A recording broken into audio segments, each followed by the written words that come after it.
Hey guys, it's Christian here back from CNH Smalls again for another informative service and review video. This one will be dealing with the machine you see in front of me right here, a Sears Snowblower. We had a guy here bring his machines over. He had about 4 pieces of equipment, and this was one of them. He took them out of his storage unit supposedly, and they were been sitting for about 5 or 6 years, and he wanted to get them all done at the same time. And now is a perfect time to get your lawn and garden equipment, especially your snowblower equipment, more precisely saying.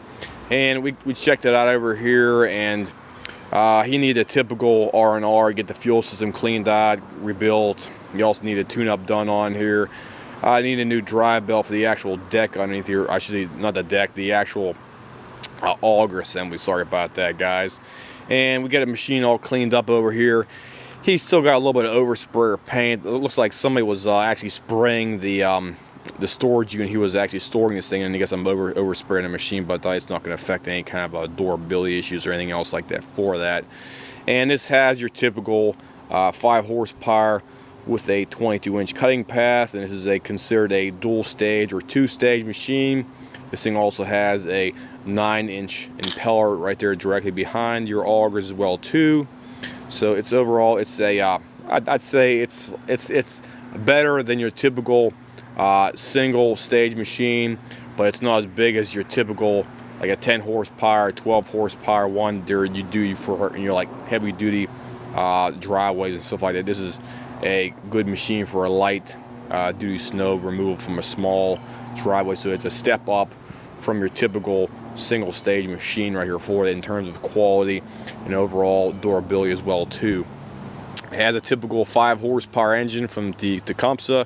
I believe this machine was made back in the early 1990s because of the actual color schematic for one thing, because a lot of the earlier machines, especially from the late 80s to early 90s, had that color schematic, so I'm assuming it falls within that category right there specifically.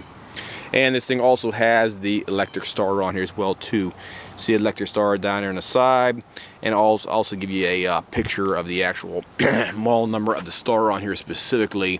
This one has the, let me get this thing out of the way here, sorry about that. It has a part number 33290D as in dog. This is specifically for the H35, HS40, and HS50 machines right there for that. So that's almost a universal fit for all 3 of those machines I just mentioned right there, as well to the actual engine, I should say, specifically for the Tecumseh Snow King, Tecumseh cold weather engines right there for that. So I'll give you another shot of the engine on the front here. There you go. There's what it looks like from the front, from the actual position of the operator right there. And this one also has the adjustable carburetor on here as well too. Unfortunately, this one has a little bit of a surging going on with it, and we actually took the carburetor apart and spent 3 cleans on it. We actually put in a vibrator tank about 3 times with some Tide detergent, and the carburetor overall looks internally and externally looks, clean as a whistle inside, but still has some minor surging on low speed and high speed, and we cannot tune it out specifically on there for that. And sometimes if the surging is extremely bad, we simply have to replace the carburetor. And unfortunately, the carburetor for some of these machines like this one right here might run about between $70 to $100 depending on where you actually find them, because the Tecumseh is no longer being produced, and the old stock from people who actually had them when they were a distributor or warehouse or an actual dealer is getting less and less over time. So don't be shocked. The prices for new carburetors, their OEM source, keep going up and up. And one thing I do recommend is sticking with OEM parts, specifically on Tecumseh and Briggs and Stratton stuff out there, because Tecumseh, there's a lot of Chinese garbage out there. They have like new carburetors and new ignition coils and stuff like that, and the problem is the quality is simply not there. You might get a real cheap price. The problem is you're sacrificing quality for that cheap price, and I do not recommend ever purchasing third-rate Chinese knockoff garbage parts for your Tecumseh engine, simply because they will not hold up in the long term. And anytime we do jobs over here, you have to put all new OEM parts on them, simply because of the warranty issues that might arise if you put Chinese parts on it specifically. And I'll give you a shot of the actual engine here, the actual engine tag specifically. It is a 143965003 with the date of manufacture code 5310 with an A on there. If you have any way to decipher that, you can find out the specifics about that as well too.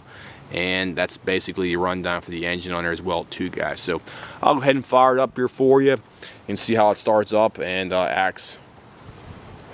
Okay, this thing's been sitting here for about 5 or 10 minutes, so we'll go ahead and just put it on choke right there and see what it does. There we go. Okay, I take the choke off all the way. Turn it up. That's high speed right there. See me running pretty good right now while it's completely warm. Let me go ahead and turn it down. There's low speed. It's still got a little bit of a tad of a surging right there that we cannot remove. Even though we clean the carburetor out about 3 times, it's still having minor surging problems. But the fact is, most people are not going to be operating their machine on slow speed, so it's not going to really affect it at all. So, let me jack it up a little bit more. Show the augers working down here. Turn the augers on. Okay, augers are spinning over good. Set that off. There we go, looks good to me. Let me put it in drive over here for the drive unit. Put it on number 3 and see how it drives right here. There we go. Drives good. Shut it back off. Whenever we get a new machine in like this over in the shop, whenever we want to check the drive unit out to see how it's going to be functioning okay, is what I normally do is I put the drive unit in like 5th or 6th gear on here, and we turn the RPMs on low speed, and we put it on a real steep hill, like a like a driveway or some kind of something that's going to really load the machine up. And by doing that, you can basically check to see how the durability of the actual drive system is going to function. Like if you have a steep driveway like we have over here for the garage, I recommend just like put it on a steep slope, put it in 5th or 6th gear, and put it on low speed. And what that does is that works the drive unit quite heavily, because you have a low speed and a high load being put on it. And if it's going to stress to the drive unit out, that's when you're going to find it right there for that.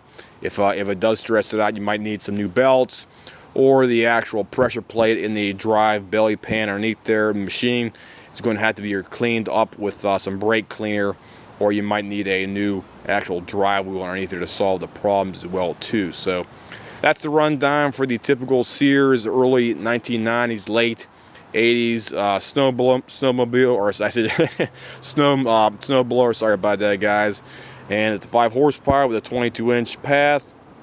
Overall, I do recommend these machines because they are built exceptionally well. They are not Chinese sourced. They are made in the United States, and because of that, the quality is a lot better than a lot more of the new machines they have out there today. Because a lot of the new machines they have today, they simply say MTD source or MTD powered by MTD, and unfortunately those machines have a lot of Chinese garbage put on them as well. So I do not recommend those newer snowblowers out there unless you can find one that has a Briggs & Stratton engine, was built in the United States.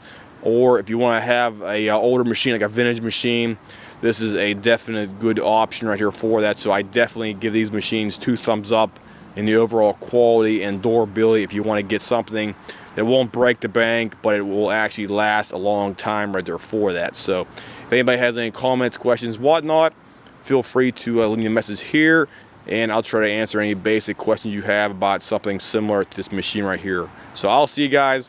Have a nice day.